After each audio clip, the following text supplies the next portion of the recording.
안녕하세요. 함께 만들어가는 사연과 인생사입니다.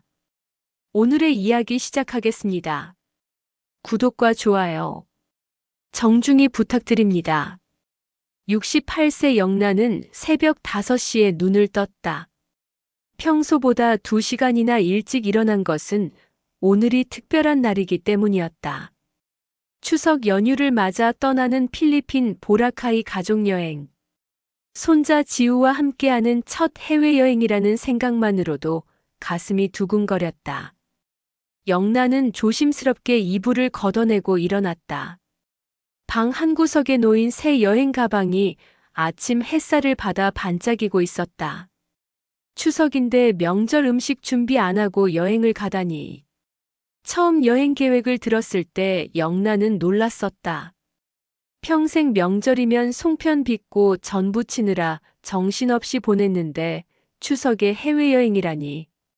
하지만 상민이 말했다. 엄마, 요즘은 다들 명절 여행 많이 가요. 우리도 이번 추석엔 특별하게 보내봐요. 지혜도 덧붙였다. 어머님, 송편이나 전 같은 건 안 해도 돼요. 추석이 뭐 꼭 집에서 보내야 하나요? 그때는 며느리가 자신을 배려해주는 줄 알았다. 명절 음식 준비로 고생하지 말라는 뜻인 줄 알았다.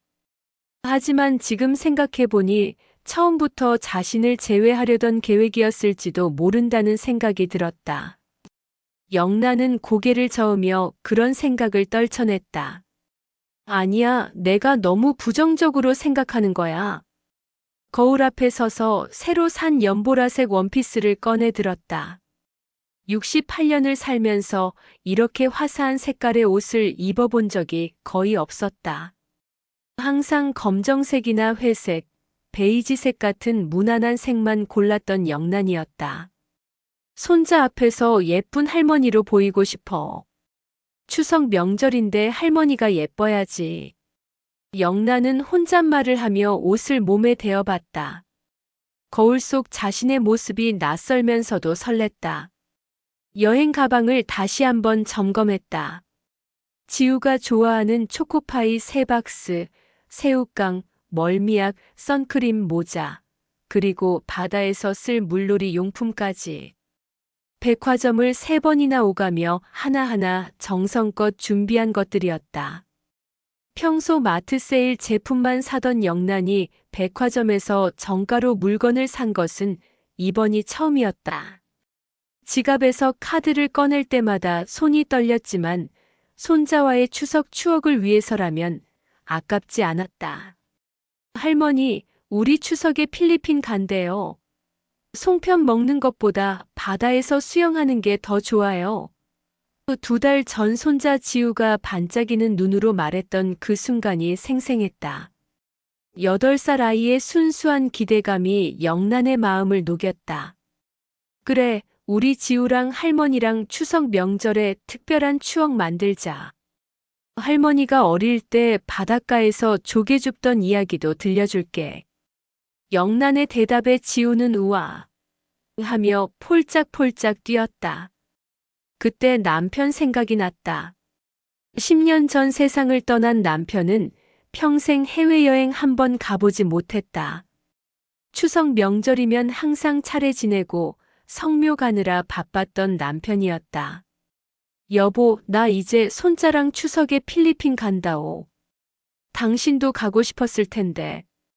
영란은 작게 중얼거리며 남편 사진에 손을 얹었다. 사진 속 남편은 여전히 환하게 웃고 있었다. 시계를 보니 아침 7시. 공항 가는 시간까지 아직 3시간이나 남았지만 영란은 이미 준비를 끝내고 거실로 나갔다. 며느리 지혜가 소파에 앉아 태블릿으로 무언가를 보고 있었다. 커피 향이 은은하게 퍼졌다. 지혜야, 일찍 일어났네. 나도 긴장돼서 잠이 안 오더라. 추석인데 여행 가는 게 신기하기도 하고. 영란이 밝게 말을 걸었다. 지혜는 고개도 들지 않고 태블릿만 들여다봤다. 여행 일정표를 확인하는 것 같았다. 지혜야, 공항에는 몇 시에 출발하면 되니? 나 짐 다 챙겼어. 지우 간식도 넉넉하게 준비했고. 추석 명절이라 공항 붐빌 텐데 일찍 가야 하지 않을까? 영란이 다시 말을 걸었지만 지혜의 반응은 여전히 차갑했다. 뭔가 이상한 기운이 느껴졌다. 평소에도 그다지 다정하지 않던 며느리였지만 오늘은 유난히 더 냉랭해 보였다. 그때 지혜가 태블릿을 내려놓으며 천천히 고개를 들었다.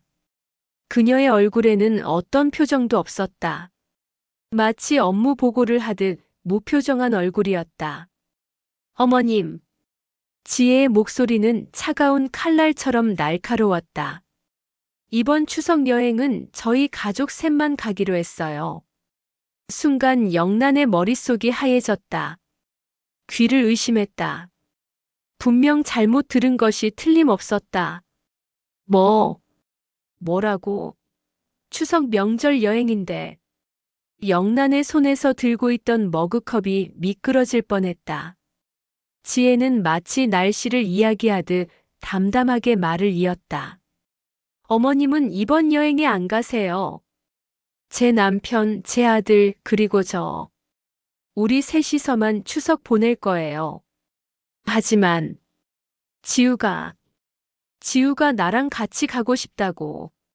추석 명절인데. 영란의 목소리가 떨렸다.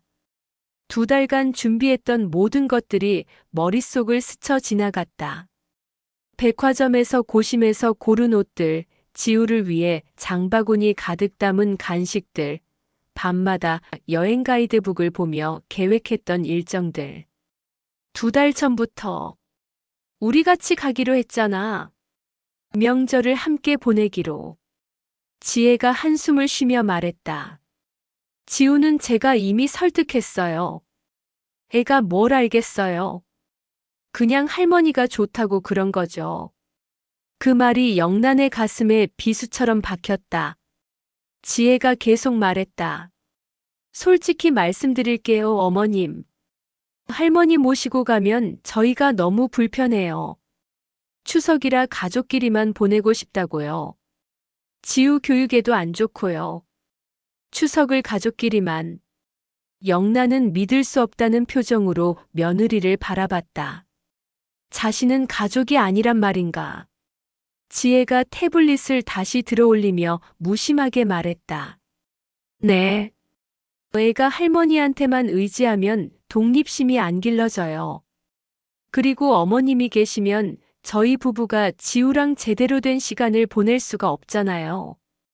추석 연휴는 우리만의 시간이 필요해요. 영란의 입술이 파르르 떨렸다. 그럼 지금까지 내가 준비한 건 다 무슨 추석을 같이 보내려고. 말을 잇지 못하고 영란은 주저앉을 것 같았다. 그때 방에서 아들 상민이 나왔다. 영란은 마지막 희망을 걸고 아들을 불렀다. 상민아, 이게 무슨 소리니? 엄마가 2달 전부터 이 추석 여행 준비했잖아. 지우도 할머니랑 같이 가고 싶다고 했고. 상민은 어머니의 눈을 똑바로 보지 못했다. 시선을 바닥으로 떨구고 신발끈을 만지작거렸다. 엄마. 그의 목소리는 떨렸지만 단호했다. 미안해요. 이번 추석은 정말 우리끼리 보내고 싶어요. 가족끼리만요. 가족끼리. 그 단어가 영란의 귓가를 때렸다. 38년간 키운 아들의 입에서 나온 가족이라는 단어 안에 추석 명절을 함께 보낼 가족 안에 자신은 포함되지 않았다. 네가, 내 아들이 정말 그런 말을 할 수 있니? 추석 명절인데. 영란의 목소리는 더 이상 떨리지 않았다. 오히려 차갑게 가라앉았다. 상민은 여전히 고개를 들지 못했다. 엄마, 집에서 푹 쉬세요. 저희 다녀와서 선물 많이 사올게요. 추석 음식 준비 안 해도 되니까 편하게 쉬세요. 그의 말은 변명처럼 들렸다. 지혜가 소파에서 일어나며 마지막 일격을 가했다. 어머님, 너무 서운해하지 마세요.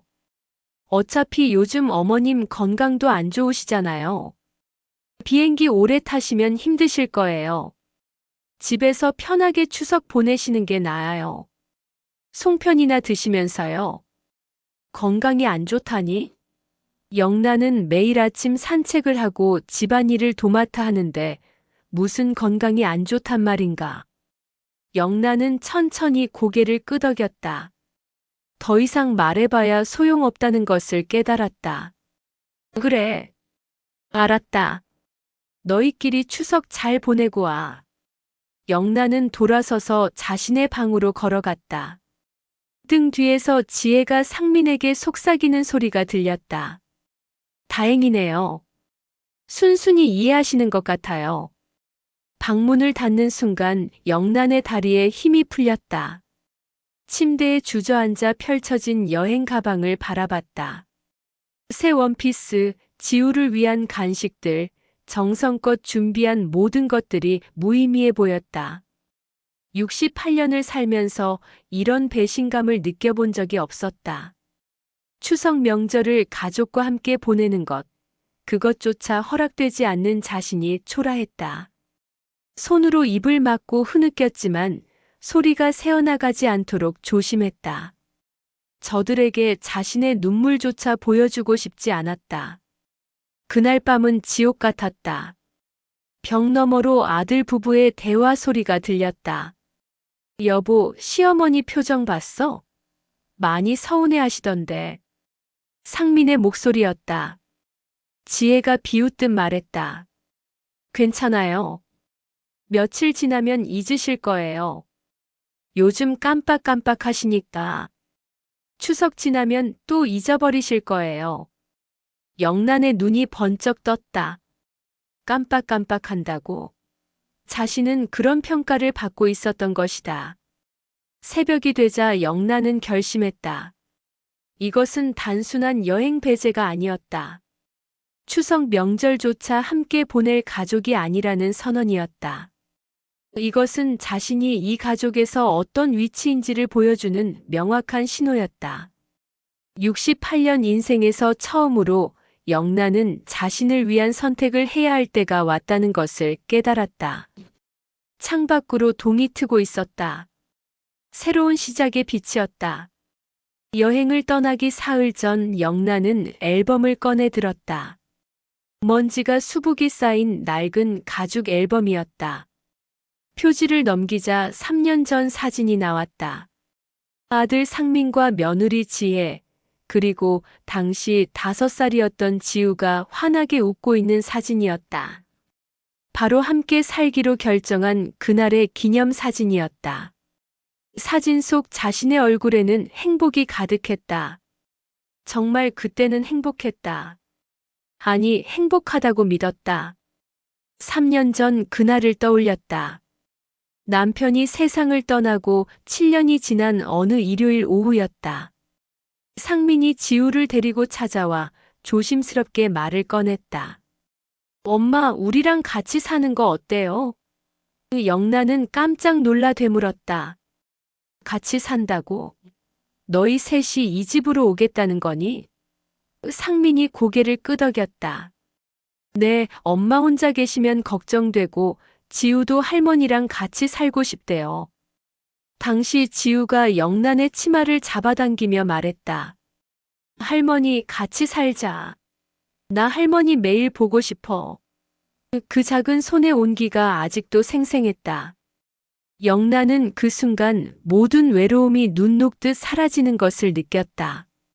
10년간 혼자 살며 느꼈던 적막함, 밤마다 찾아오는 공허함이 한순간에 사라졌다.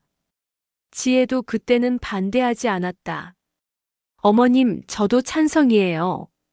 어머님 계시면 지우 봐주시니까 저도 일하기 편하고요. 집도 넓으니까 불편하지 않을 거예요. 지혜의 말에는 계산이 숨어 있었지만 당시 영란은 그것을 눈치채지 못했다. 아니, 눈치채고 싶지 않았다. 가족과 함께 산다는 기쁨이 모든 것을 가렸다. 그렇게 아들 가족이 이사를 왔다. 영란은 정성껏 준비했다. 아들 부부방은 가장 햇볕이 잘 드는 남향으로 내주고 지우방도 따로 꾸며줬다. 자신은 북향의 작은 방으로 옮겼지만 전혀 아깝지 않았다. 오히려 행복했다. 아침마다 손자를 깨우고 아침밥을 차려주고 유치원에 데려다주는 일상이 시작되었다.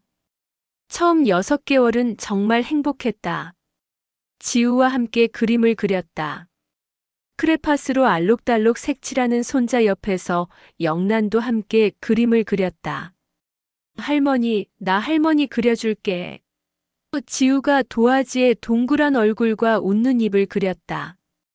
우리 할머니가 세상에서 제일 좋아요. 지우의 말에 영란은 눈물이 날 것 같았다. 김장철이 되자 영란은 며느리에게 제안했다. 지혜야, 우리 올해는 같이 김장 담가볼까? 내가 비법 알려줄게.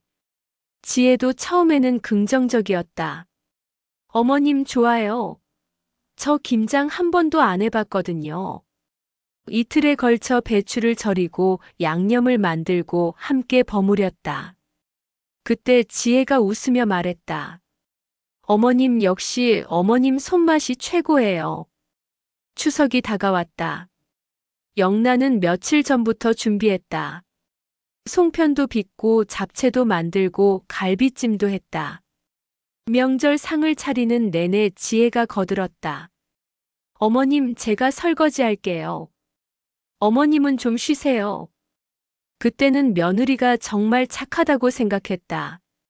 상민도 엄마 수고했어요라며 용돈을 건넸다. 그날 저녁 온 가족이 모여 밥을 먹으며 웃었다. 영란은 생각했다. 이게 바로 가족이구나. 이게 바로 행복이구나. 하지만 변화는 서서히 시작됐다. 6개월이 지나자 지혜의 말투가 달라졌다. 영란이 저녁 준비를 하고 있을 때 지혜가 부엌에 들어왔다. 어머님, 요리는 제가 할게요. 언뜻 들으면 배려하는 말 같았지만 이어진 말은 달랐다. 어머님 스타일은 좀 너무 전통적이라서요. 요즘 사람들은 이렇게 안 먹거든요. 영란은 당황했다. 그래? 그럼 지혜 내가 만들고 싶은 대로 해봐.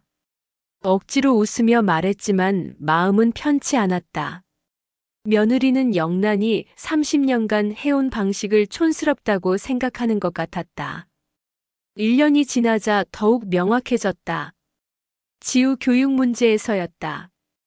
영란이 지우와 한글 공부를 하고 있을 때 지혜가 다가왔다. 어머님, 지우 교육은 저희 방식대로 하고 싶어요. 어머님은 그냥 놀아주기만 해주세요. 영란이 물었다. 내가 뭘 잘못했니? 지혜가 한숨을 쉬며 답했다. 잘못하신 건 아닌데요. 그냥 요즘 교육 트렌드랑 안 맞아서요. 트렌드. 영란은 그 단어가 낯설었다. 자신은 단지 손자에게 글자를 가르쳐주고 싶었을 뿐인데 그것조차 트렌드에 맞지 않는다는 것이었다. 그날 이후 지우와 공부하는 시간이 줄었다. 지혜가 학습지 선생님을 불러 따로 교육을 시작했다. 2년이 되자 상황은 더 악화됐다. 영란의 친구들이 집에 놀러 오려고 하면 지혜가 난색을 표했다. 어머님 죄송한데 이번 주말은 안 될 것 같아요. 저희 친구들이 와요. 다음 주말에 다시 약속을 잡으려 하면 또 핑계가 생겼다. 어머님 집 청소하는 날이라서요. 결국 영란은 친구들을 집으로 부르는 것을 포기했다.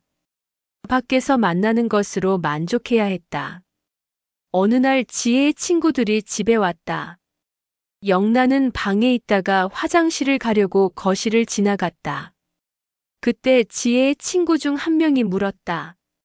언니, 시어머니랑 같이 사는 거 안 힘들어? 지혜가 낮은 목소리로 답했다. 글쎄, 뭐 도움은 되는데 가끔 답답할 때가 있어. 너무 간섭이 심하시고. 영란은 그 자리에 얼어붙었다. 간섭? 자신이 언제 간섭을 했단 말인가. 오히려 눈치 보며 최대한 조용히 지내려 애썼는데 화장실 문을 닫고 거울을 봤다. 거울 속 자신의 얼굴이 초라해 보였다. 이 집에서 자신은 환영받는 가족이 아니라 참아야 하는 존재였던 것이다. 명절에도 변화가 생겼다. 작년 추석에 영란이 며칠 전부터 음식을 준비하려고 하자 지혜가 말했다. 어머님, 올해는 그냥 배달시켜 먹어요. 요즘은 다들 그래요. 어머님 힘드시잖아요. 배려하는 듯한 말이었지만 영란은 알 수 있었다. 자신의 음식을 원하지 않는다는 뜻이었다. 결국 명절 상에는 배달 음식들이 올라왔다. 영란이 정성껏 만든 음식은 하나도 없었다. 상민도 아무 말 없이 배달 음식을 먹었다. 엄마, 이것도 맛있네요. 편하게 먹을 수 있어서 좋아요. 상민의 말에 영란은 쓴웃음을 지었다. 편하다는 것은 곧 자신이 필요 없다는 뜻이었다. 3년째가 되자 영란은 깨달았다. 처음 6개월의 행복은 착각이었다. 아니, 자신이 보고 싶은 것만 본 것이었다. 며느리는 처음부터 시어머니가 필요해서가 아니라 편리해서 받아들인 것이었다.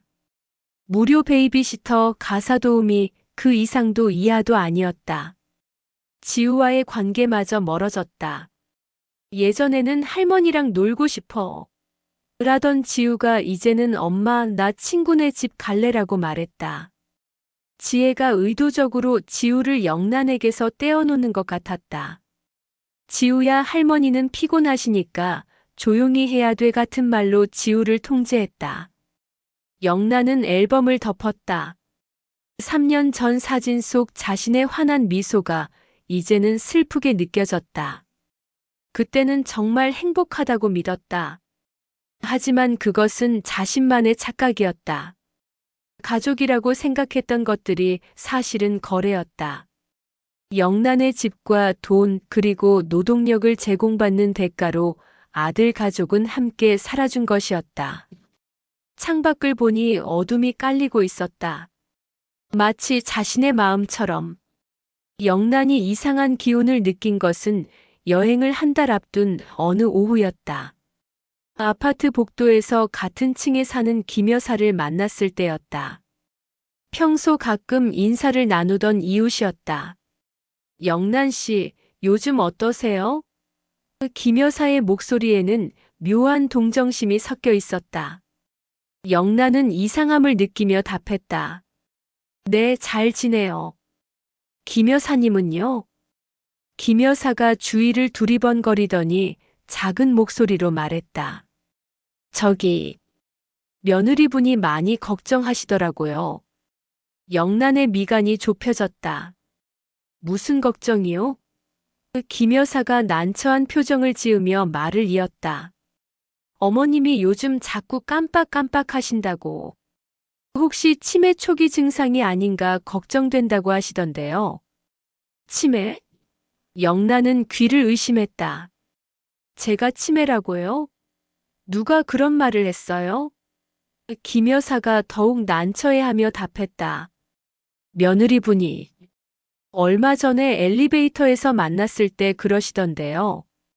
가스불을 자꾸 안 끄신다고, 냉장고 문도 열어놓으신다고. 영란의 얼굴이 창백해졌다. 제가 그런 적이 없는데요. 집으로 돌아온 영란은 혼란스러웠다. 자신이 정말 깜빡한 적이 있었나? 아무리 기억을 더듬어 봐도 가스불을 안 끈 적이 없었다. 평생 요리를 해온 사람이 그런 실수를 할 리 없었다. 냉장고 문도 마찬가지였다. 항상 확인하는 습관이 있었다. 그런데 며느리는 왜 그런 거짓말을 이웃들에게 퍼뜨리는 걸까? 다음 날 아침 영란은 유독 조심스럽게 행동했다. 아침 식사를 준비한 후 가스불을 끄고 다시 한번 확인했다. 냉장고에서 김치를 꺼낸 후 문을 닫고 손잡이를 잡아당겨 제대로 닫혔는지 확인했다. 혹시나 하는 마음에 메모장을 꺼내 적었다. 오전 7시 30분 가스불 확인 완료. 냉장고 문 닫음 확인. 하지만 이상한 일이 벌어졌다. 그날 저녁 지혜가 부엌에서 큰 소리로 외쳤다. 어머님, 또 가스불 안 끄셨어요. 영란이 황급히 부엌으로 달려갔다. 가스레인지에 불이 켜져 있었다. 그럴 리가 없는데. 분명히 껐는데. 영란의 말에 지혜가 한숨을 쉬며 말했다. 어머님, 이게 벌써 몇 번째예요. 정말 위험하잖아요. 상민도 거실에서 걱정스러운 얼굴로 나왔다. 엄마, 요즘 정말 자주 그러시네요. 혹시 병원 한번 가보실래요? 영란은 고개를 저었다. 아니야, 나는 분명히 껐어. 메모에도 적었다고. 메모장을 꺼내 보였지만 상민과 지혜는 서로 눈빛을 교환했다. 그 눈빛에는 어머니가 기억을 못하시는구나라는 확신이 담겨 있었다. 일주일 후 또 다른 사건이 일어났다. 새벽 2시 영란은 냉장고에서 물을 마시려다 발견했다. 냉장고 문이 활짝 열려 있었고 안에 음식들이 상하기 시작했다. 영란은 깜짝 놀라 문을 닫았다. 분명 어젯밤 자기 전에 확인했는데 메모장을 펼쳐봤다. 밤 11시 냉장고 문 닫음 확인이라고 적혀 있었다. 다음 날 아침 지혜가 냉장고를 열더니 비명을 질렀다. 어머님, 음식이 다 상했어요. 어제 밤에 냉장고 문 열어놓으신 거 아니에요? 영란이 변명했다. 아니야, 나는 분명히 닫았어. 새벽에 일어났을 때 열려있길래 내가 닫았단다. 지혜가 팔짱을 끼고 말했다. 그럼 누가 열었겠어요? 집에 우리밖에 없는데. 상민이 출근 준비를 하다 말고 끼어들었다. 엄마, 진짜 병원 가보는 게 좋을 것 같아요. 이러다 큰일 나요. 영란은 억울했다. 자신은 분명히 제대로 했는데 왜 이런 일들이 계속 일어나는 걸까? 혹시 정말 자신이 문제가 있는 건 아닐까? 그런 의심이 스멀스멀 피어올랐다. 그날 오후 영란은 친구 명숙에게 전화했다. 명숙아, 나 요즘 이상해. 내가 분명히 한 일들을 안 했다고 하더라고. 혹시 정말 내가 치매인가? 명숙이 단호하게 말했다. 영란아, 정신 차려. 너 멀쩡해. 우리 일주일 전에 만났을 때도 아무 문제 없었잖아. 오히려 나보다 기억력 좋던데. 하지만 영란의 불안은 계속됐다. 며칠 후 이번에는 약 사건이 일어났다. 영란은 매일 아침 혈압약을 먹었다. 항상 침대 옆 서랍에 보관했다. 그런데 어느 날 아침 약이 사라졌다. 이상하네, 분명히 여기 뒀는데. 영란이 서랍을 뒤지고 있을 때 지혜가 방으로 들어왔다. 어머님, 뭐 찾으세요? 지혜의 목소리는 지나치게 친절했다. 내 혈압약이 없어졌어. 분명 여기 뒀는데. 영란의 말에 지혜가 한숨을 쉬며 말했다. 어머님, 어제 거실 소파에 놔두셨잖아요. 제가 주워서 여기 갖다 놨는데 또 잊으셨네요. 지혜가 화장대 위를 가리켰다. 정말 그곳에 약이 있었다. 내가 거실에 뒀다고. 영란은 기억이 나지 않았다. 지혜가 걱정스러운 표정을 지으며 말했다. 요즘 어머님 정말 심하세요. 자꾸 물건을 잃어버리시고. 영란은 점점 자신을 의심하기 시작했다. 정말 내가 깜빡하는 건가? 나이가 들어서 그런 건가? 밤마다 영란은 불안에 시달렸다. 자기 전에 모든 것을 두세 번씩 확인했다. 가스불, 냉장고, 현관문, 창문까지. 메모장에 하나하나 적었다. 하지만 아침이 되면 어김없이 문제가 생겼다. 창문이 열려 있었다거나 현관문이 제대로 안 잠겼다거나. 어느 날 밤 영란은 우연히 깨어났다. 목이 말라 부엌으로 가려다 복도에서 인기척을 느꼈다. 조심스럽게 문틈으로 내다봤다. 지혜가 부엌으로 가는 모습이 보였다. 새벽 1시였다. 무엇을 하러 가는 걸까? 영란은 숨을 죽이고 지켜봤다. 지혜가 냉장고를 열었다. 그리고 문을 활짝 열어놓은 채로 거실로 돌아갔다. 영란은 믿을 수 없었다. 지혜가 일부러 냉장고 문을 열어놓은 것이었다. 손이 부들부들 떨렸다. 이 모든 것이 며느리의 계략이었던 것이다. 치매 누명을 씌우기 위해 일부러 조작한 것이었다. 다음 날 영란은 조용히 관찰하기 시작했다. 아침에 가스불을 끈 후 부엌을 나섰다. 하지만 거실에 숨어서 지켜봤다. 30분 후 지혜가 부엌으로 들어가더니 가스불을 켰다. 그리고는 아무렇지 않게 나왔다. 저녁에 상민이 퇴근하면 그때 어머님이 또 안 끄셨다고 말할 계획이었던 것이다. 영란의 온몸에 소름이 돋았다. 며느리가 얼마나 치밀하게 계획했는지 알 수 있었다. 이웃들에게 소문을 퍼뜨리고 집에서 증거를 만들고 상민을 설득하고 모든 것이 자신을 치매 환자로 만들기 위한 거대한 음모였다. 하지만 왜? 무엇 때문에? 그날 밤 영란은 벽 너머로 들리는 부부의 대화를 엿들었다. 여보, 시어머니 요즘 정말 이상하지. 병원 보내야 할 것 같아. 상민의 목소리였다. 지혜가 낮게 웃으며 답했다. 그러게요. 치매 진단 받으시면 법적으로 판단 능력이 없다고 인정되잖아요. 그럼 재산 관리는 우리가 할 수 있고. 재산. 그 단어를 듣는 순간 영란은 모든 것을 이해했다. 며느리의 목적은 자신을 무능력자로 만들어 재산을 빼앗는 것이었다. 5억짜리 아파트와 예금까지. 치매 환자로 만들면 법적으로 자신의 재산을 관리할 권한을 아들에게 넘길 수 있었다. 그리고 결국 모든 것은 며느리의 손에 들어갈 것이었다. 영란은 이를 악물었다. 68년을 살면서 이런 아기를 마주한 적이 없었다. 더 충격적인 것은 자신의 아들이 그 아기에 동조하고 있다는 사실이었다. 상민은 아내의 계략을 알면서도 혹은 알지 못한 채 어머니를 의심하고 있었다. 영란은 결심했다. 이 집에서 더 이상 희생양이 되지 않겠다고. 자신을 지켜야 한다고. 창밖으로 먹구름이 몰려오고 있었다. 폭풍전야의 고요함이었다. 며느리의 진짜 목적을 알게 된 후 영란은 과거를 돌이켜보기 시작했다. 함께 살기 시작한 지 1년 후 처음으로 재산 이야기가 나왔던 그날이 떠올랐다. 어느 일요일 저녁이었다.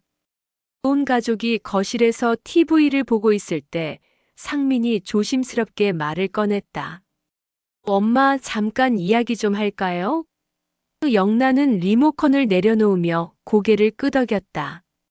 세무사한테 상담을 받았는데요. 상민이 말을 이었다. 이 아파트 명의가 엄마로 되어 있으면 나중에 증여세가 엄청 많이 나온대요. 미리 명의를 바꿔놓으면 세금을 많이 아낄 수 있다고 하던데. 영란은 순간 경계심이 들었다. 명의를 바꾼다고? 내 명의로? 상민이 어색하게 웃으며 답했다. 네, 어차피 나중에 제가 물려받을 집인데 미리 해놓으면 세금을 수천만 원 아낄 수 있대요. 수천만 원. 평생 아껴 살아온 영란에게 그 금액은 결코 작지 않았다. 하지만 뭔가 찝찝한 구석이 있었다. 상민아, 그건 좀 더 생각해보자. 급할 것 없잖니. 영란의 대답에 지혜가 끼어들었다. 어머님, 세금이 아까우시잖아요. 저희가 알아보니까 지금 안 하시면 나중에 더 많이 나온대요. 영란이 단호하게 말했다. 나도 생각이 있다. 조금 더 기다려보자. 그날 이후 며칠간 집안 분위기가 냉랭해졌다. 지혜는 영란에게 말도 거의 하지 않았고 상민도 어머니를 피하는 것 같았다. 영란은 불편했지만 자신의 결정을 후회하지 않았다. 이 집은 남편과 평생을 살았던 곳이고 자신의 마지막 안전망이었다. 하지만 압박은 계속됐다. 6개월 후 이번에는 더 구체적으로 들어왔다. 상민과 지혜가 함께 영란의 방으로 찾아왔다. 손에는 서류 뭉치를 들고 있었다. 엄마, 이거 한번 봐주세요. 상민이 서류를 내밀었다. 증여 계약서예요. 세무사가 작성해 준 거고요. 영란이 서류를 펼쳐봤다. 복잡한 법률 용어들이 가득했다. 이게 다 무슨 말이니? 지혜가 옆에 앉으며 설명했다. 간단해요. 어머님 명의의 아파트를 상민이 명의로 바꾸는 거예요. 그러면 증여세를 최소화할 수 있어요. 영란이 고개를 저었다. 아직은 안 된다. 내가 살아있는데 무슨... 어머님. 지혜의 목소리가 높아졌다. 만약에 어머님이 치매라도 오시면 어떡하려고 그러세요? 그때 가서는 아무것도 못해요. 법적으로 판단 능력이 없다고 인정되면 재산이 묶여버린다고요. 치매. 그 단어를 듣는 순간 영란은 깨달았다. 며느리가 왜 자신에게 치매 누명을 씌우려 했는지. 치매 환자로 만들면 재산을 빼앗기 쉬워지는 것이었다. 나는 치매 아니야. 영란이 단호하게 말했다. 그리고 이 집 명의는 아직 바꿀 생각 없어. 상민이 답답하다는 듯 한숨을 쉬었다. 엄마, 왜 이렇게 고집이세요? 저 믿으면 안 돼요? 영란이 아들을 똑바로 바라보며 말했다. 믿고 안 믿고의 문제가 아니야. 이건 내 인생의 마지막 안전장치야. 그날 밤부터 상황은 더욱 악화됐다. 지혜는 영란에게 냉랭하게 대했고 심지어 지우까지 할머니를 멀리하게 만들었다. 지우야, 할머니는 요즘 피곤하시니까 조용히 해야 돼. 지혜는 그런 말로 지우와 영란 사이를 갈라놓았다. 영란이 손자를 부르면 지혜가 재빨리 끌고 갔다. 지우야, 학원 가야지. 할머니한테 인사해. 또 다른 압박도 시작됐다. 통장 명의까지 공동으로 하자는 것이었다. 어느 날 저녁 상민이 은행 서류를 가져왔다. 엄마, 이것도 좀 해요. 공동 명의로 해놓으면 나중에 편해요. 영란이 서류를 보니 자신의 예금 계좌를 상민과 공동 명의로 바꾸는 내용이었다. 이것도 안 돼. 내 돈은 내가 관리할 거야. 지혜가 거실에서 큰 소리로 말했다. 어머님, 저희를 도대체 얼마나 안 믿으시는 거예요? 친아들인데. 영란이 조용히 답했다. 믿음의 문제가 아니라고 했잖니. 이건 내 노후를 위한 거야. 지혜가 비웃듯 말했다. 노후요? 어머님, 노후는 저희가 책임질 건데 뭐가 걱정이세요? 그날 밤 영란은 친구 명숙에게 다시 전화했다. 명숙아, 나 너무 힘들어. 애들이 자꾸 집이랑 통장 명의를 바꾸래. 명숙이 단호하게 말했다. 영란아, 절대로 도장 찍지 마. 명의가 넘어가면 끝이야. 그 집이랑 돈이 없으면 넌 아무것도 아니야. 애들이 널 요양원에 보내도 넌 할 말이 없어. 요양원. 그 단어를 듣는 순간 영란은 소름이 돋았다. 설마 그럴 리야 없겠지만 명숙의 경고는 현실적이었다. 실제로 명의를 넘기고 나면 자신은 아무런 권한도 없는 사람이 되는 것이었다. 명숙이 계속 말했다. 영란아, 세상에 돈 앞에서는 부모 자식도 없어. 내가 그 집이랑 돈을 가지고 있는 동안만 내가 힘이 있는 거야. 며칠 후 영란은 더욱 충격적인 대화를 엿듣게 됐다. 밤 11시쯤이었다.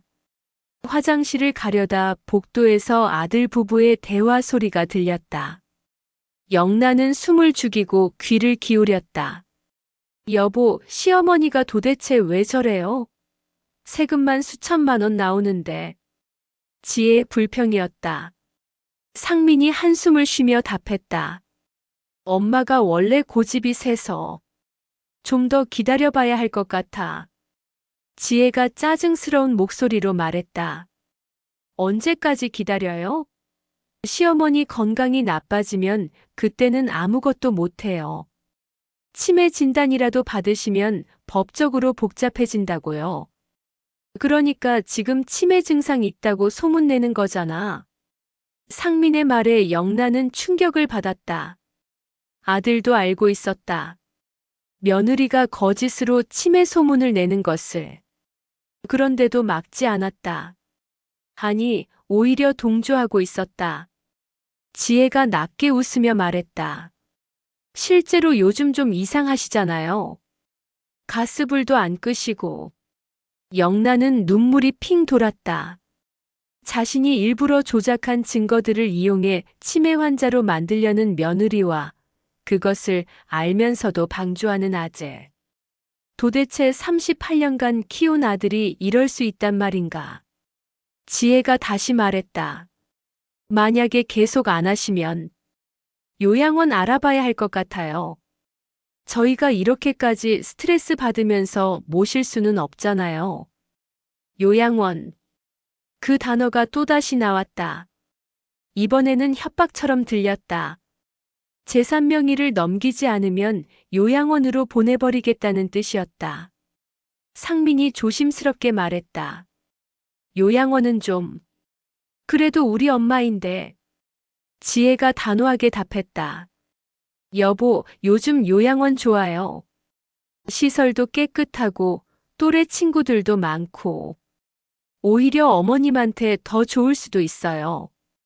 영란은 더 이상 듣고 있을 수 없었다. 조용히 방으로 돌아와 침대에 앉았다. 손이 떨렸다. 자신이 낳고 키운 아들이 자신을 요양원에 보내는 것을 고려하고 있었다. 재산 때문에, 5억짜리 아파트와 예금 몇 천만 원 때문에 68년을 살면서 이런 배신을 당할 줄은 몰랐다. 다음 날 아침 영란은 일부러 밝게 행동했다. 아침밥을 차려주고 지우를 학교에 보냈다. 하지만 마음속으로는 결심하고 있었다. 이 집에 더 이상 있을 수 없다는 것을. 자신의 재산을 지키기 위해서라도, 자신의 존엄을 지키기 위해서라도 떠나야 한다는 것을. 창밖을 보니 구름이 걷히고 햇살이 들어오고 있었다. 하지만 영란의 마음속은 여전히 어두웠다. 그날 오후 영란은 은행에 갔다. 조용히 상담사에게 물었다. 제 명의의 아파트와 통장을 다른 사람이 마음대로 쓸 수 있나요? 상담사가 고개를 저었다. 아니요, 명의자 본인의 동의 없이는 불가능합니다. 하지만 만약 치매 같은 질환으로 법적 판단 능력이 없다고 인정되면 법정 대리인이 관리할 수 있습니다. 영란은 모든 것을 이해했다. 며느리의 계획이 얼마나 치밀한지. 치매 환자로 만들고 법적 판단 능력이 없다는 진단을 받게 하고 그러면 아들이 법정 대리인이 되어 모든 재산을 관리할 수 있는 것이었다. 그리고 결국 모든 것은 며느리의 손에 들어갈 것이었다. 영란은 이를 악물었다. 절대 그렇게 두지 않겠다고. 자신의 인생은 자신이 지키겠다고 다짐했다. 여행을 2달 앞둔 어느 토요일 오후 영란은 거실 소파에 앉아 TV를 보고 있었다. 며느리와의 갈등, 재산 문제, 치매 누명까지 모든 것이 무거운 짐처럼 어깨를 짓눌렀다. 그때 학원에서 돌아온 지우가 현관문을 열고 뛰어들어왔다. 할머니. 8살 손자의 맑은 목소리가 집안을 환하게 밝혔다. 지우야, 왔구나. 학원 재미있었어? 영란이 손자를 맞이하려 일어섰다. 지우가 가방을 던지고 할머니에게 달려와 안겼다. 할머니 있잖아. 우리 필리핀 간대요. 지우의 눈이 반짝반짝 빛났다. 선생님이 그러는데 필리핀 바다가 진짜 예쁘대요. 물고기도 엄청 많고 조개 껍데기도 주울 수 있대요. 영란에 얼어붙었던 마음이 살짝 녹는 것을 느꼈다. 그래. 우리 지우가 조개 껍데기 주워서 할머니 줄 거야? 지우가 고개를 끄덕이며 말했다. 네. 제일 예쁜 거 주울 거예요. 그리고 할머니랑 바다에서 수영도 하고 사진도 엄청 찍고. 그 손자의 순수한 기대감이 영란의 가슴을 따뜻하게 만들었다. 지우야, 정말 할머니랑 같이 가고 싶어? 영란이 조심스럽게 물었다. 지우가 당연하다는 듯 대답했다. 당연하죠. 할머니 없으면 재미없어요. 할머니가 옛날 이야기도 해주시고 맛있는 것도 사주시잖아요. 영란은 손자를 꼭 끌어안았다. 이 순간만큼은 모든 것이 괜찮은 것 같았다. 그날 밤 영란은 오랜만에 설렘을 느꼈다. 손자와의 여행. 68년을 살면서 처음 가는 해외여행. 지우와 함께 바다를 보고 모래사장을 걷고 사진을 찍는 상상만으로도 행복했다. 며느리와의 갈등도 재산 문제도 잠시 잊을 수 있을 것 같았다. 영란은 노트를 꺼내 여행 계획을 적기 시작했다. 다음 날 아침 영란은 일찍 일어나 백화점에 갔다. 여행 가방을 사야 했다. 평생 해외여행을 가본 적이 없었기에 제대로 된 캐리어가 없었다. 백화점 여행용품 코너에서 한참을 고민하다 연보라색 중형 캐리어를 골랐다. 가격표를 보니 30만 원. 평소 같았으면 절대 살 수 없는 가격이었지만 오늘은 달랐다. 이거 주세요. 영란이 카드를 꺼내며 말했다. 카드를 긋는 순간 손이 떨렸다. 30만 원이라는 돈이 아까웠지만 손자와의 추억을 위해서라면 아깝지 않았다. 새 캐리어를 끌고 집으로 돌아오는 길 영란의 발걸음은 가벼웠다. 지나가는 사람들이 캐리어를 보며 여행 가시나 봐요라고 말할 때마다 영란은 뿌듯하게 웃었다. 집에 도착하자 지혜가 거실에 있었다. 영란의 새 캐리어를 보더니 표정이 굳어졌다. 어머님, 그거 사셨어요? 지혜의 목소리에는 불편함이 묻어났다. 응, 여행 갈 거 있잖니. 캐리어가 필요해서. 영란이 밝게 대답했다. 지혜가 캐리어를 물끄러미 바라보더니 아무 말 없이 자기 방으로 들어갔다. 뭔가 이상한 기운이 느껴졌지만 영란은 무시하려 애썼다. 그날 오후 영란은 캐리어를 펼치고 짐을 싸기 시작했다. 먼저 지우를 위한 간식들을 챙겼다. 초코파이, 새우깡, 오징어 땅콩, 젤리까지. 마트를 2번이나 왔다 갔다 하며 지우가 좋아하는 것들을 골랐다. 그 다음은 자신의 옷이었다. 백화점에서 산 연보라색 원피스, 편한 바지, 여름용 가디건. 하나하나 정성껏 개어서 캐리어에 넣었다. 선크림도 샀다. 약국에서 가장 좋다는 제품으로 골랐다. 지우 피부가 약해서 햇볕에 타면 안 됐다. 모자도 2개 샀다. 하나는 자신 것, 하나는 지우 것. 알록달록한 색깔의 지우 모자를 보니 절로 미소가 지어졌다. 멀미약도 챙겼다. 혹시나 배를 타게 될지 모르니까. 짐을 싸면서 영란은 계속 상상했다. 지우와 함께 비행기를 타고 필리핀 공항에 도착하고 호텔에 짐을 풀고 바다로 나가는 장면들. 지우가 바다를 보고 아 하고 감탄하는 모습. 모래사장에서 조개 껍데기를 줍는 모습. 수영하다가 할머니, 물 차가워요. 하며 웃는 모습. 상상만으로도 가슴이 벅찼다. 한 달 전쯤 영란은 친구 명숙을 만났다. 동네 카페에서 커피를 마시며 여행 이야기를 꺼냈다. 명수가 나 다음 달에 필리핀 간다. 영란의 목소리에는 설렘이 가득했다.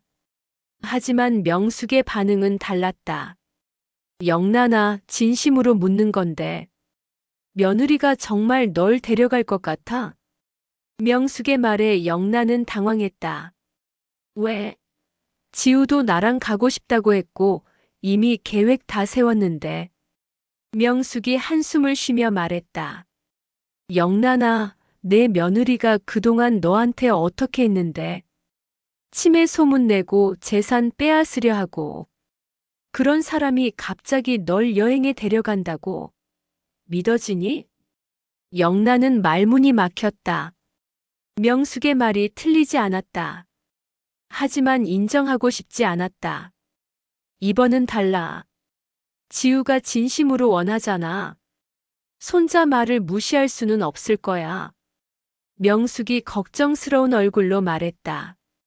손자를 미끼로 쓰는 거 아니야? 너를 희망 고문하는 거라고. 아냐, 이번은 진짜야. 영란이 고집스럽게 말했다. 하지만 마음 한구석에서는 명숙의 말이 계속 맴돌았다. 정말 자신을 데려갈까? 혹시 또 배신하는 건 아닐까? 그런 불안이 스멀스멀 피어올랐다. 하지만 영란은 그 불안을 애써 무시했다. 이번만큼은 믿고 싶었다. 손자의 순수한 바람만큼은 진짜라고 믿고 싶었다. 일주일 전 영란은 또 다른 준비를 했다. 여행 가이드북을 샀다. 서점에서 필리핀 여행책을 골라 매일 밤 읽었다. 보라카이의 유명한 해변, 맛있는 음식점, 가볼 만한 관광지까지 꼼꼼하게 체크했다. 노트에 하루 일정을 적고 지우가 좋아할 만한 곳을 표시했다. 지우야, 여기 봐. 여기 가면 물고기 엄청 많대. 스노클링도 할 수 있고. 영란이 지우에게 가이드북을 보여줬다. 지우가 신나게 우와 하며 책을 들여다봤다. 할머니, 저기 정말 가요? 물고기 진짜 만져볼 수 있어요? 지우의 반짝이는 눈을 보는 순간 영란의 모든 불안이 사라지는 것 같았다. 하지만 이상한 신호들도 있었다. 며느리 지혜가 영란과 눈을 마주치지 않으려 했다. 영란이 여행 이야기를 꺼내면 화제를 돌렸다. 어머님, 빨래 좀 개주세요 같은 식으로 말이다. 상민도 마찬가지였다. 여행 날짜가 다가올수록 아들은 어머니를 피했다. 엄마, 나 회사 일 바빠서라며 대화를 회피했다. 어느 날 밤 영란은 또다시 부부의 대화를 엿듣게 됐다. 여보, 시어머니가 계속 여행 준비하시는데 언제 말씀드릴 거예요? 지혜의 목소리였다. 상민이 난처하게 답했다. 출발 직전에 말하는 게 나을 것 같아. 미리 말하면 또 복잡해질 거야. 영란의 가슴이 철렁 내려앉았다. 무엇을 출발 직전에 말한다는 걸까? 그날 밤 영란은 잠을 이룰 수 없었다. 캐리어에 가득 담긴 짐들이 눈에 밟혔다. 30만 원짜리 새 캐리어, 정성껏 고른 옷들, 지우를 위한 간식들, 여행 가이드북에 적은 계획들. 혹시 이 모든 것이 헛된 준비는 아닐까? 명숙의 경고가 귓가에 맴돌았다. 손자를 미끼로 쓰는 거 아니야? 하지만 아침이 되면 영란은 다시 희망을 품었다.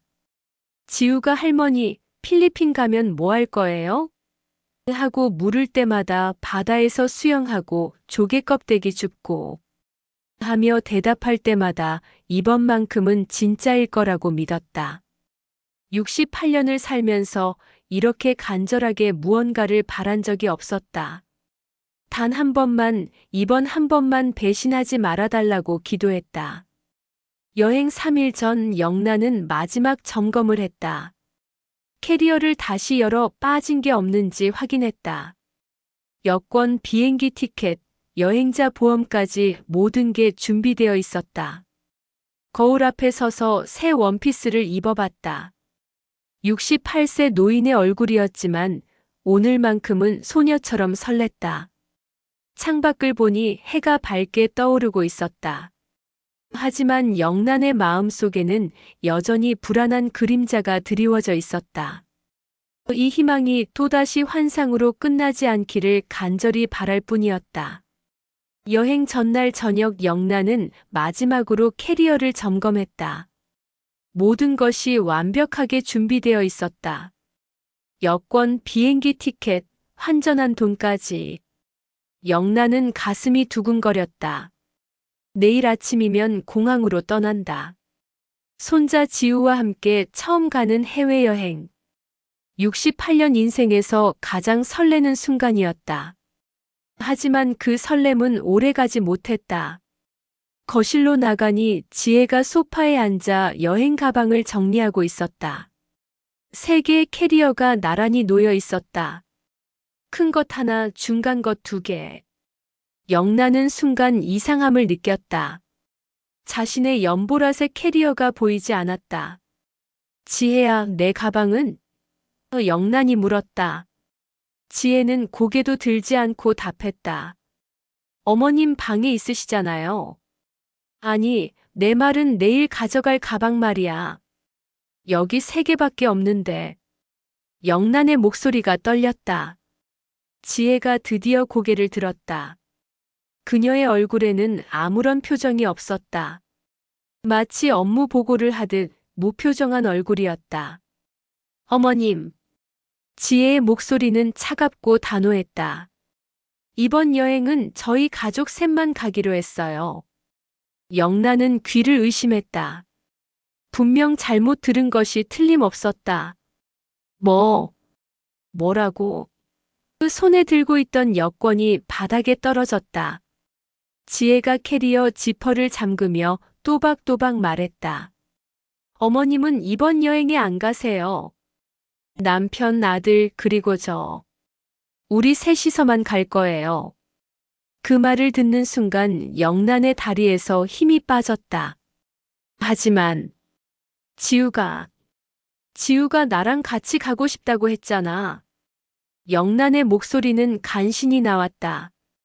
2달 동안 준비한 모든 것들이 머릿속을 스쳐 지나갔다. 30만 원짜리 캐리어, 백화점에서 고른 옷들, 지우를 위한 간식들, 밤마다 읽었던 여행 가이드북. 모든 것이 한순간에 무너지는 것 같았다. 지혜가 한숨을 쉬며 말했다. 지우는 제가 설득했어요. 애가 뭘 알겠어요. 그냥 할머니 좋아하니까 그런 거죠.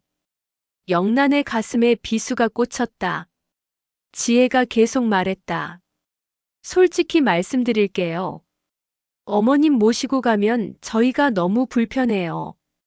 이번 여행은 저희 가족끼리만 보내고 싶어요. 가족끼리. 영란이 중얼거렸다. 그 단어가 귓가를 때렸다. 가족. 자신은 가족이 아니란 말인가. 38년간 키운 아들, 3년간 함께 살아온 손자. 그들과 자신은 가족이 아니란 말인가. 영란은 아들을 불렀다. 상민아. 목소리가 떨렸지만 최대한 또렷하게 불렀다. 방에서 상민이 나왔다. 그의 얼굴에는 미안함과 불편함이 동시에 드러나 있었다. 하지만 결심한 듯 단호한 표정이기도 했다. 엄마. 상민은 어머니의 눈을 똑바로 보지 못하고 바닥만 내려다봤다. 영란이 다가가 아들의 팔을 잡았다. 상민아, 내 생각은 어떠니? 엄마가 정말 그렇게 불편하니? 상민은 한참을 망설이다가 입을 열었다. 엄마, 미안해요. 이번엔 정말 우리끼리만 가고 싶어요. 그의 목소리는 작았지만 분명했다. 영란의 손이 아들의 팔에서 떨어졌다. 내 아들이 2달 동안 준비한 엄마를 이렇게 배신할 수 있니? 영란의 목소리가 떨렸다. 배신이 아니에요, 엄마. 그냥 저희도 저희만의 시간이 필요해요. 상민의 변명이었다. 영란은 비웃음이 나왔다. 시간? 3년 동안 매일 같이 살았는데 시간이 부족해? 아니면 내가 너무 거추장스러워서 그런 거니? 상민은 대답하지 못했다. 그때 지우가 방에서 나왔다. 잠옷차림의 손자가 영란을 보더니 달려왔다. 할머니. 하지만 지혜가 재빨리 지우를 붙잡았다. 지우야, 이리 와. 할머니 지금 바쁘셔. 지우가 고개를 갸우뚱하며 물었다. 엄마, 내일 할머니랑 비행기 타는 거 맞죠? 영란의 가슴이 찢어지는 것 같았다. 순수한 손자조차 아무것도 모르고 있었다. 지혜가 지우를 안아들며 말했다. 지우야, 할머니는 안 가셔. 우리 셋이서만 갈 거야. 지우의 얼굴이 굳어졌다. 왜요? 할머니도 같이 가야 하는데. 지혜가 지우의 입을 막듯 말했다. 지우야, 방 들어가. 자야지. 영란은 더 이상 참을 수 없었다. 지혜 씨, 대체 왜 이러는 거예요? 내가 뭘 잘못했어요? 목소리가 높아졌다. 지혜가 차갑게 답했다. 잘못하신 건 없어요. 그냥 저희끼리 가고 싶은 거예요. 이해해 주세요. 이해하라고. 2달간의 기대와 준비를 하루아침에 무너뜨리고 이해하라고. 영란은 천천히 고개를 끄덕였다. 알겠어요. 이해했어요. 목소리는 차갑게 가라앉았다. 더 이상 애원하지도 화내지도 않았다. 그저 담담하게 받아들였다. 하지만 마음속에서는 무언가가 완전히 부서지는 소리가 들렸다. 마지막 남은 희망의 조각마저 산산이 부서졌다. 영란은 방으로 돌아갔다. 침대 옆에 놓인 연보라색 캐리어가 눈에 들어왔다. 30만 원을 주고 산 새 캐리어.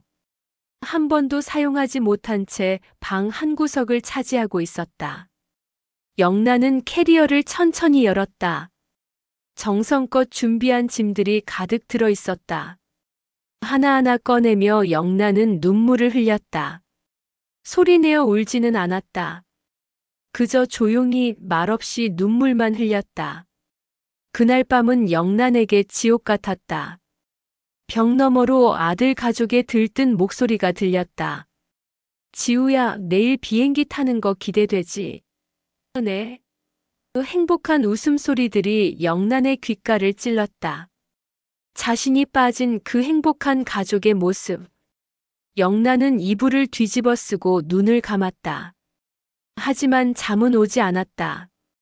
천장을 바라보며 지난 3년간의 일들이 파노라마처럼 스쳐 지나갔다. 새벽 3시 영란은 결심했다. 더 이상 이 집에 있을 수 없다는 것을. 자신을 이렇게 대하는 사람들과 함께 살 수 없다는 것을. 68년을 살면서 처음으로 영란은 자신을 위한 선택을 하기로 했다. 떨리는 손으로 친구 명숙에게 문자를 보냈다. 명숙아, 나 결심했어. 이 집 나갈 거야. 도와줄 수 있어? 5분 후 명숙에게서 답장이 왔다. 드디어. 당연히 도와줄게. 목포로 내려올 거지. 내가 집 알아볼게. 넌 그냥 짐만 싸. 영란은 조용히 일어나 짐을 싸기 시작했다. 아들 가족이 여행을 떠나면 3박 4일간 집이 비게 된다. 그 시간이면 충분했다. 모든 것을 정리하고 떠날 수 있었다. 다음 날 아침 아들 가족은 들뜬 얼굴로 짐을 꾸렸다. 영란은 부엌에서 아침을 준비하는 척하며 그들을 지켜봤다. 지우가 현관에서 신발을 신으며 영란을 돌아봤다. 할머니, 다녀올게요. 작은 목소리였다. 미안함이 섞인 목소리였다. 영란은 억지로 웃으며 답했다. 그래, 잘 다녀와. 재미있게 놀고 와. 상민이 캐리어를 끌며 말했다. 엄마, 저희 다녀올게요. 집 잘 지키고 계세요. 영란은 고개를 끄덕였다. 걱정 마. 잘 지키고 있을게. 하지만 영란의 마음속에는 다른 생각이 가득했다. 잘 지키라고. 이제 지킬 것도 없어. 이 집도 너희도. 현관문이 닫혔다. 엘리베이터 내려가는 소리가 들렸다. 영란은 창문으로 다가가 아래를 내려다봤다. 아들 가족이 택시에 올라타는 모습이 보였다. 세 개의 캐리어를 트렁크에 싣고 지우가 뒷좌석에 올라타고 차가 출발했다. 영란은 그 모습을 끝까지 지켜봤다. 차가 시야에서 완전히 사라질 때까지. 그리고 영란은 움직이기 시작했다. 먼저 명숙에게 전화했다. 명숙아, 애들 출발했어. 이제 시작이야. 명숙이 힘찬 목소리로 답했다. 좋아. 부동산에 연락할게. 금매로 내놓으면 이틀 안에 팔 수 있을 거야. 영란은 심호흡을 했다. 빨리 처분해야 해. 시세가 얼마나 되는지 먼저 알아봐줘. 30분 후 명숙에게서 전화가 왔다. 영란아, 깜짝 놀랄 준비해. 내 아파트 지금 시세가 6억 5천이래. 영란은 깜짝 놀랐다. 뭐라고? 3년 전에 5억이었는데? 명숙이 신나게 말했다. 그 사이에 이 동네 집값이 엄청 올랐대. 재개발 호재도 있고 해서. 부동산에서 금매로 6억에만 내놔도 하루 만에 나간다는데? 영란은 잠시 멍했다. 6억 5천. 생각했던 것보다 훨씬 많은 돈이었다. 아들 부부가 노리던 금액도 이것이었을 것이다. 그래서 더 필사적으로 명의를 바꾸려 했던 것이다. 재산을 빼앗으려던 계획이 얼마나 치밀했는지 새삼 깨달았다. 명수가 6억에 내놔. 빨리 팔아야 해. 영란의 목소리는 단호했다. 부동산과 통화를 마친 영란은 본격적으로 짐을 정리하기 시작했다. 30년을 살던 집이었다. 남편과 함께 살았던 추억이 가득한 곳이었다. 사진첩을 펼쳤다. 남편과의 결혼 사진, 상민이 어렸을 때 사진들.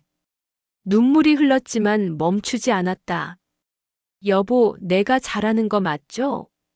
이제 정말 나를 위해 살아야죠. 짐을 싸면서 영란은 계속 생각했다. 이것이 정말 옳은 선택인가? 하지만 다른 선택지가 있었나? 치매 누명을 쓰고 재산을 빼앗기고 요양원에 보내질 때까지 참고 살아야 했나? 아니다. 이것이 맞다. 자신의 존엄을 지키는 것이 맞다. 영란은 짐을 싸는 손을 멈추지 않았다. 이틀 후 계약이 성사됐다. 6억 원의 아파트가 팔렸다. 부동산이 전화로 말했다. 어르신 대박이에요. 하루 만에 계약 들어왔어요. 신혼부부인데 이 동네로 꼭 들어오고 싶었다고 현금으로 바로 치르신대요. 영란은 차분하게 답했다. 잔금은 언제 받을 수 있나요? 모레 오전에 등기 넘기면서 받으실 수 있어요. 영란은 모든 것을 정리했다. 자신의 짐만 따로 이삿짐 센터에 맡겼다. 목포로 보낼 짐이었다. 아들 가족의 짐은 거실 한가운데 쌓아뒀다. 옷까지, 생활용품, 지우의 장난감까지 모두 정리해서 상자에 담았다. 그리고 테이블 위에 편지 한 장을 놓았다. 떨리는 손으로 쓴 편지였다. 마지막 인사였다. 영란은 빈집을 한 바퀴 돌아봤다. 30년의 추억이 담긴 공간이었다. 하지만 이제는 떠날 때였다. 자유를 향해, 그리고 6억이라는 새로운 시작을 향해 떠날 때였다. 여행 4일째 저녁 상민 가족은 인천공항에 도착했다. 필리핀에서의 시간은 즐거웠다. 맑은 바다, 따뜻한 햇살, 맛있는 음식까지. 하지만 지우는 내내 할머니 생각을 했다. 엄마 할머니한테 조개 껍데기 못 드렸어. 할머니 속상하시겠다. 지혜는 그런 지우의 말을 무시했다. 할머니는 집에서 편하게 쉬셨을 거야. 택시를 타고 집으로 향하는 길, 상민은 묘한 불안감을 느꼈다. 어머니가 화를 내실까? 아니면 섭섭해 하실까? 하지만 금방 괜찮아지실 거라고 생각했다. 항상 그랬으니까. 택시가 아파트 앞에 멈췄다. 여보, 우리 집 앞 맞죠? 지혜가 이상한 듯 물었다. 주차장에 낯선 차들이 가득했다. 엘리베이터를 타고 올라가는 동안 상민의 불안감은 커졌다. 뭔가 이상했다. 느낌이 좋지 않았다. 현관문 앞에 도착해 비밀번호를 눌렀다. 삑- 문이 열렸다. 하지만 현관을 들어서는 순간 세 사람은 그 자리에 얼어붙었다. 거실이 텅 비어 있었다. 소파가 없었다. TV가 없었다. 식탁도 없었다. 벽에 걸려있던 가족 사진들도 모두 사라졌다. 이게 무슨 일이야? 상민이 떨리는 목소리로 중얼거렸다. 지혜가 비명을 질렀다. 여보, 집이 왜 이래요? 도둑 들었어요? 상민이 황급히 안으로 뛰어들어갔다. 거실을 지나 방들을 확인했다. 자신의 방, 지혜의 방, 지우방 모두 가구는 그대로 있었다. 하지만 어머니 방은 완전히 비어 있었다. 옷장도 침대도 화장대도 모두 사라졌다. 마치 처음부터 아무도 살지 않았던 것처럼. 거실로 돌아온 상민은 식탁 위에 놓인 편지 한 장을 발견했다. 손이 떨렸다. 봉투를 열고 펼쳐 읽기 시작했다. 어머니의 필체였다. 또박또박 정성스럽게 쓴 글씨였다. 상민아, 그리고 지혜. 집은 팔았다. 6억 원에 처분했고 잔금은 이미 받았다. 너희 짐은 거실에 정리해뒀으니 알아서 해라. 나는 이제 목포로 내려간다. 30년간 이 집에서 너를 키웠고 3년간 너희와 살며 많은 것을 깨달았다. 가족은 피로 맺어진 것이 아니라 사랑과 존중으로 이어지는 것이라는 걸. 너희에게 나는 존중받지 못했고 사랑받지도 못했다. 나는 그저 편리한 무료 가사 도우미였고 빼앗을 재산을 가진 ATM이었을 뿐이다. 치매 누명을 씌우고 재산을 빼앗으려 하고 요양원에 보내려던 너희의 계획 나는 다 알고 있었다. 이제 나는 나를 위해 살겠다. 68년을 살면서 이제야 깨달았다. 존중 없는 가족은 가족이 아니라는 것을. 연락하지 마라. 너희와 나는 이제 남이다. 엄마가. 편지를 읽는 상민의 손이 바들바들 떨렸다. 얼굴이 새하얗게 변했다. 뒤에서 지혜가 다가와 편지를 낚아챘다. 빠르게 읽어내려가던 지혜의 얼굴도 창백해졌다. 여보, 이게 무슨 소리예요? 집을 팔았다고. 6억짜리 집을? 미쳤어요? 상민은 대답할 수 없었다. 다리에 힘이 풀려 바닥에 주저앉았다. 엄마가 정말 말을 잇지 못했다. 지혜가 히스테리를 부렸다. 당장 시어머니한테 전화해요. 취소시켜야죠. 이건 사기예요, 사기. 상민이 떨리는 손으로 어머니 휴대폰에 전화를 걸었다. 뚜마이너스 고객님이 전화를 받지 않습니다. 자동응답기 멘트만 흘러나왔다. 다시 걸었다. 또 걸었다. 10번을 걸었지만 똑같았다. 전원이 꺼져 있거나 수신 거부를 한 것이었다. 지혜가 친구 명숙에게 전화를 걸었다. 여보세요? 명숙 이모님이시죠? 저 상민이 아내 지혜예요. 혹시 어머님 연락처 아세요? 명숙의 목소리는 차갑기만 했다. 모르겠는데요. 영란이가 어디 있는지. 지혜가 다급하게 말했다. 이모님 제발이요. 어머님이 집을 팔아버리셨어요. 연락이 안 돼요. 명숙이 짧게 웃었다. 집을 팔았다고요? 잘했네요. 영란이가 드디어 제정신 차렸구만. 그리고 전화를 끊어버렸다. 지혜가 다시 걸었지만 명숙은 받지 않았다. 이게 무슨 일이야? 어떡해? 지혜가 바닥에 주저앉아 울기 시작했다. 그날 밤 상민 가족은 텅 빈 거실에서 밤을 보냈다. 소파도 없어서 바닥에 앉아 있었다. 지우가 울며 말했다. 아빠, 할머니 어디 갔어요? 할머니 보고 싶어요. 상민은 아들을 안아주며 눈물을 흘렸다. 할머니는 말을 잇지 못했다. 한 달이 지났다. 상민 가족은 급히 전세집을 구해 이사했다. 6억 원은 이미 영란의 계좌로 들어갔고 되돌릴 방법이 없었다. 법적으로도 문제가 없었다. 영란 본인 명의의 집을 본인이 판 것이니 누구도 막을 수 없었다. 상민은 매일 어머니께 전화를 걸었지만 여전히 받지 않았다. 어느 주말 상민은 목포로 내려갔다. 어머니를 찾아야 했다. 친척들에게 연락했지만 모두들 모른다고 했다. 아니, 알고 있어도 말해주지 않는 것 같았다. 목포 시내를 돌아다니며 어머니를 찾았다. 하지만 찾을 수 없었다.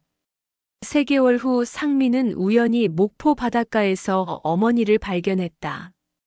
명숙과 함께 산책하고 있었다. 밝은 옷을 입은 어머니는 환하게 웃고 있었다. 상민은 그 모습을 보고 놀랐다. 3년간 함께 살 때는 한 번도 본 적 없는 환한 미소였다. 엄마. 상민이 달려갔다. 영란이 천천히 돌아봤다. 하지만 표정은 차가웠다. 왜 왔니? 영란의 목소리에는 감정이 없었다. 상민이 무릎을 꿇었다. 엄마, 정말 죄송해요. 저희가 정말 잘못했어요. 다시 같이 살아요. 제가 달라질게요. 영란은 고개를 저었다. 일어나라. 이제 그런 거 안 받는다. 상민이 울며 매달렸다. 엄마, 제발이요. 저 정말 반성했어요. 집도 잃고 다 잃었어요. 이제라도 용서해 주세요. 영란이 차갑게 말했다. 너무 늦었다. 나는 이미 내 길을 선택했어. 엄마. 상민의 목소리가 떨렸다. 영란이 계속 말했다. 상민아, 너는 좋은 아들이었어. 어릴 땐 말이야. 하지만 결혼하고 변했지. 아니, 내 본 모습을 보여준 거겠지. 상민은 고개를 들지 못했다. 영란이 단호하게 말했다. 나는 더 이상 너희의 ATM도 무료 가사 도우미도 외롭고 쓸쓸한 노인도 아니야. 나는 이제 나로 살겠어. 존중 없는 가족은 의미 없어. 상민이 다시 애원했다. 엄마, 정말 마지막이에요. 한 번만 기회를. 기회는 이미 줬어. 영란이 끊었다. 내 어머니가 투병할 때 줬어야 했고 여행 준비할 때 줬어야 했어. 치매 누명 씌울 때 멈춰야 했고 재산 빼앗으려 할 때 양심을 가져야 했어. 이제는 정말 늦었다. 영란이 돌아서려 할 때 상민이 마지막으로 물었다. 엄마, 그럼 지우는요? 손자도 포기하시는 거예요? 영란의 표정이 잠시 흔들렸다. 하지만 곧 다시 단호해졌다. 지우는 따로 연락할 거야. 영상통화로. 지우만큼은 할머니가 계속 사랑할 거야. 하지만 너희는 안 돼. 그 말을 남기고 영란은 명숙과 함께 걸어갔다. 상민은 그 뒷모습을 바라보며 무릎 꿇은 채 울었다. 자신이 무엇을 잃었는지 이제야 깨달았다. 돈이 아니라 어머니를 잃은 것이었다. 존중과 사랑을 잃은 것이었다. 6개월이 지났다. 영란은 목포 바닷가 작은 집에서 명숙과 함께 살고 있었다. 매일 아침 해변을 산책하고 동네 노인정에서 봉사활동을 하고 서예와 그림을 배웠다.